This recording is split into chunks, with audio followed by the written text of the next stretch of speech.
Today we were picking up the gowns. I'm actually very happy because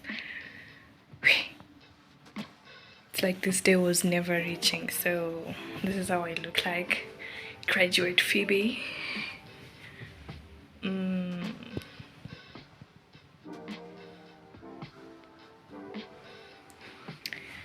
Yeah, so I was able to pick up my gown today. So probably on Friday I want to go, and today's on Tuesday.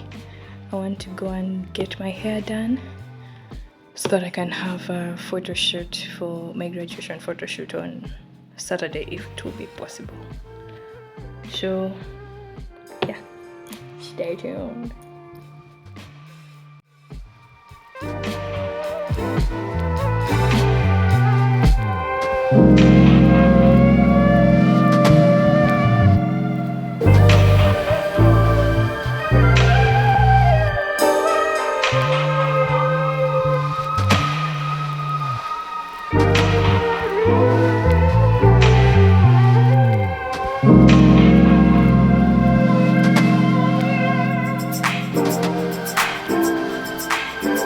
Okay, so today is on Sunday, and I'm actually going for my graduation photo shoot. I want to take some pictures that I'll actually post on Friday, because Friday is actually graduation and it's finally here. Yay!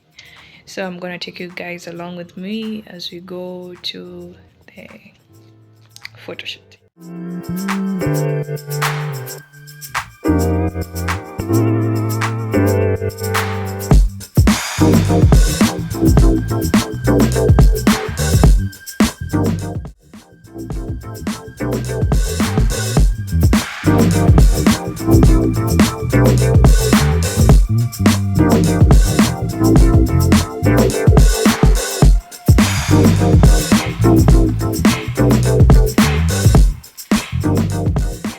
Okay, I'm not going to lie, but I'll make a video. I'm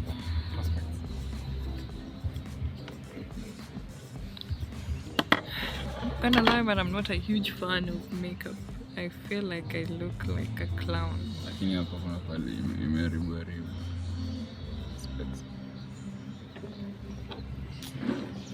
So hopefully the pictures go out well, but I know I'm definitely not doing this again. Ooh, not me.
the day before the rehearsals.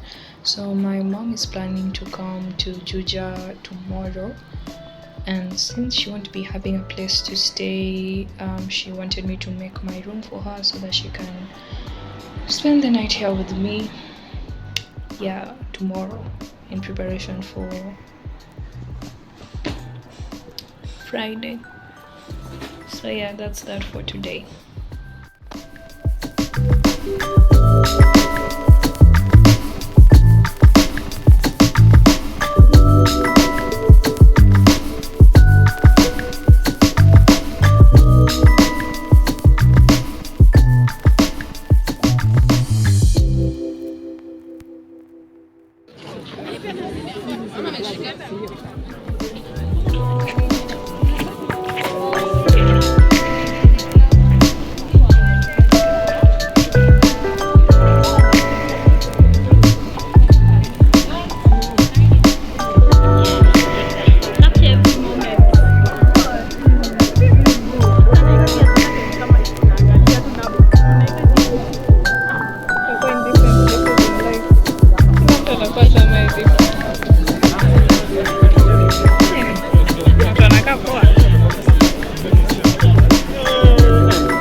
Oh, I should let my hair fell.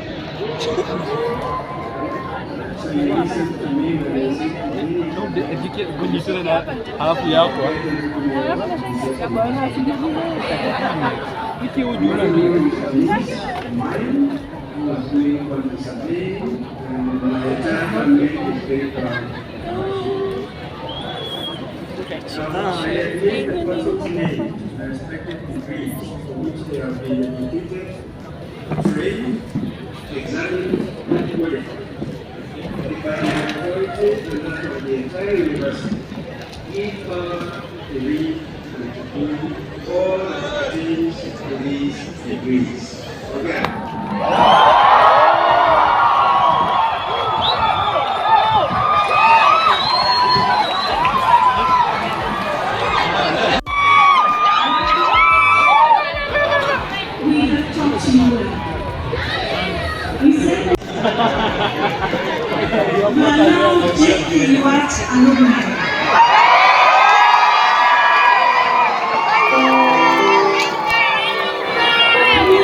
helped me throughout my 4 years in campus. You really supported me, and you've been like my second mom when I was away from my mom in Kisumu.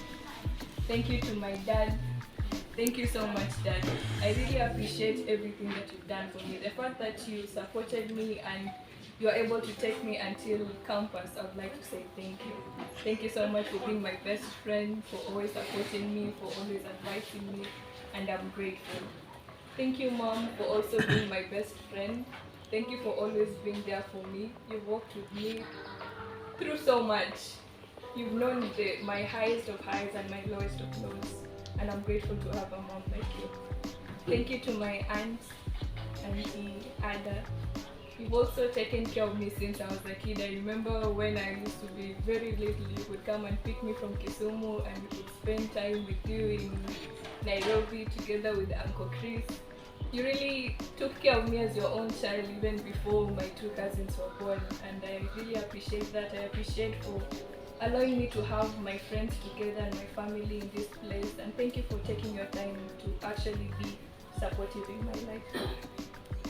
And also to my grandmother, I'm so grateful for you, because this whole story starts with you. You're the one who took care of me after I was born. When my mom was busy, my dad was also busy. My mom could take me to your place, I could spend nights. You took care of me, you showed me life. Even the reason why I actually even know Luya in the first place, because you were there for me. So thank you for always praying for me, for always supporting me, and you're the one who actually put that dream in my head that I want to someday be somewhere in my life so that I can make my family proud. You always prayed for me that I could be able to succeed and reach until campus. And I'm so grateful to God that He's taken care of you and you were able to come here and support me on this day. So that was my thank yous. I had to start by saying thank you because I'm always grateful for everything I have. So now I'd like to talk about my life in campus. My life in campus has been hard. Very hard. My mom has told you I've had challenges, also my dad has told you I've had challenges. There are times where I was even thinking about not continuing with the course because I had a lot of challenges just from my first year. The first year, when the pass list came out, my name wasn't there. So when I went to the office, I'm being told I have issues with my marks. I don't know what happened. The lecturer doesn't know this, until they were even telling me that I'll have to do a retake. But my mom talked to me, she encouraged me, and I decided to keep on. I decided to follow. I used to go to the offices until the secretary even knew my name because I had to make sure that I had to correct this. So that was my first year in campus. Already I was discouraged because after my first exam I already had issues with my missing marks. Though as much as that was sorted, now in my second year in campus, there was also another issue. I ended up not doing an exam. I remember I even cried to the lecturer asking them if they could allow me to do the exam because I was a few minutes late because I was still dealing with the issues about the missing marks. I remember I cried, I called my parents, I was crying, I was telling them I missed an exam. You know, for people who've been in campus, you know that feeling when you have an exam and you have not gone for that exam. It can be very scary, especially in campus, because if you don't do an exam, you might repeat the whole unit or even the whole semester. So I was able, God was there with me despite not doing the exam, because most of the time if you don't do the exam, you'll have to do a retake or a supplementary. But God was there in my side, and I was given a special exam so that I can be able to sit for the whole exams for that semester. And then in my third year again, when I was now in my attachment, I was actually attached in Kisumu. Again, the same issue. The pass list came out, my name was not in the pass list. When I called the administrator, I'm being told that there's an exam I did not sit for. Now I'm right here asking myself, God, why me? Because ever since my first year of campus, I've never had it easy. It has never been easy for me. My first year of campus, I had issues. My second year of campus, I had issues. Even my third year of campus, I'm having issues again.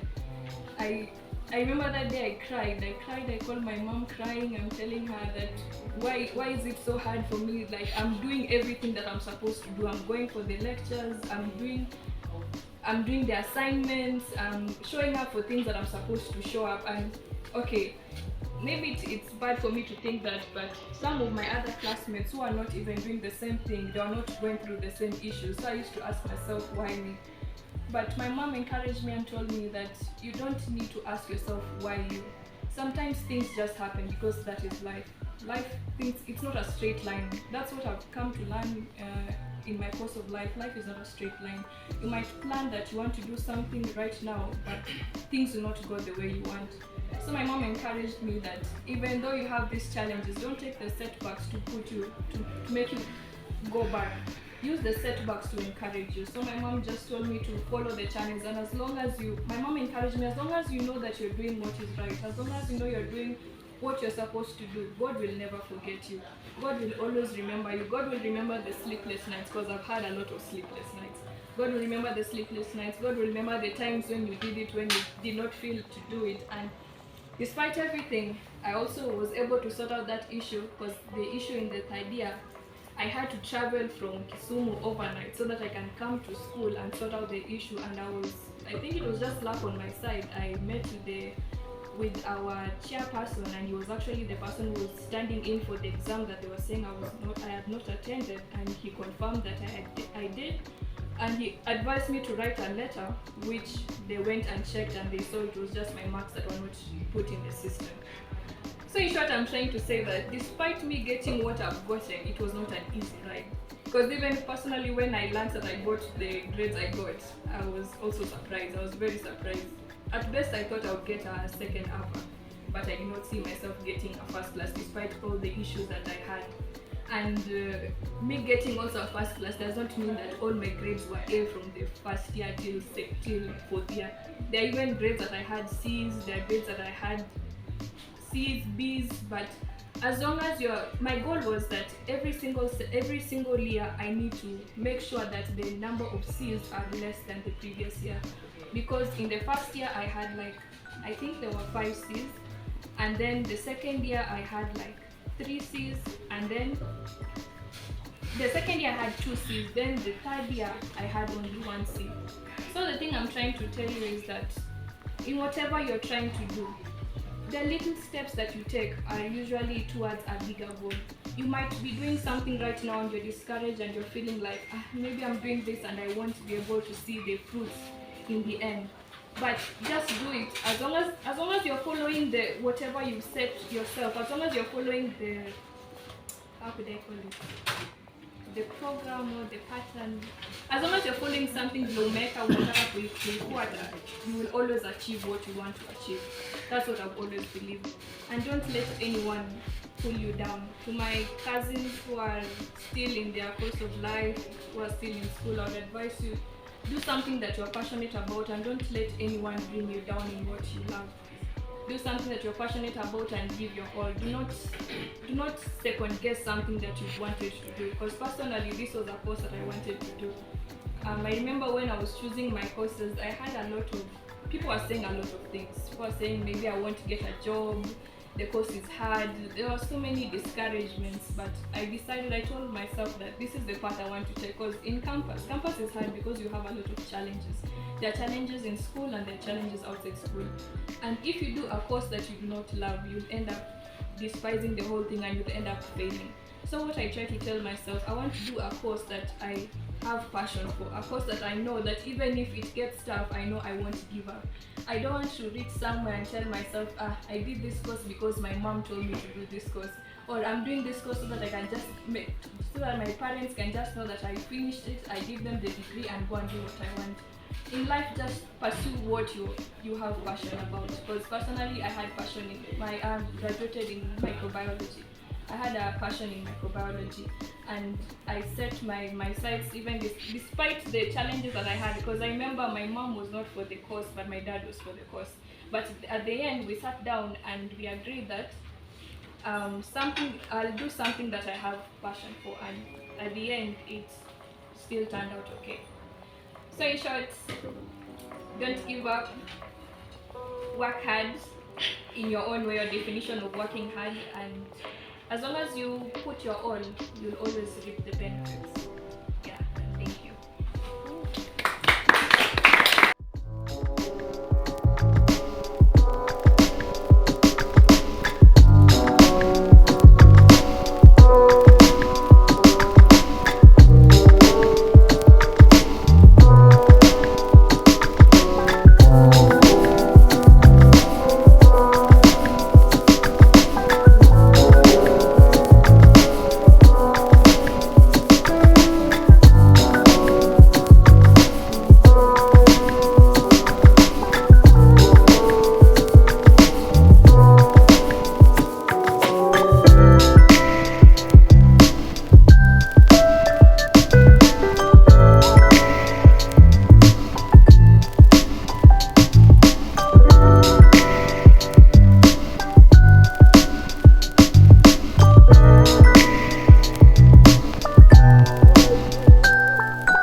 all the obstacles as you are going through this cake, and you shall overcome.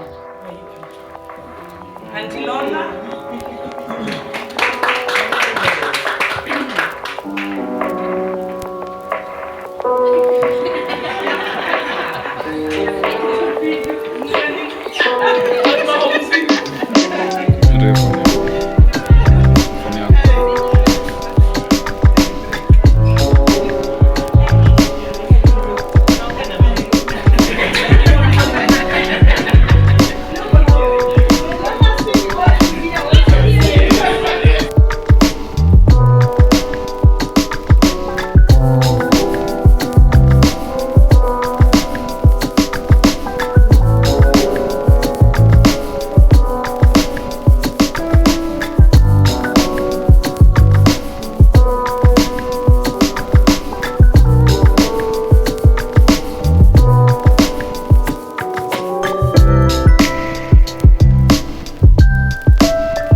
Today marked the end of graduation week.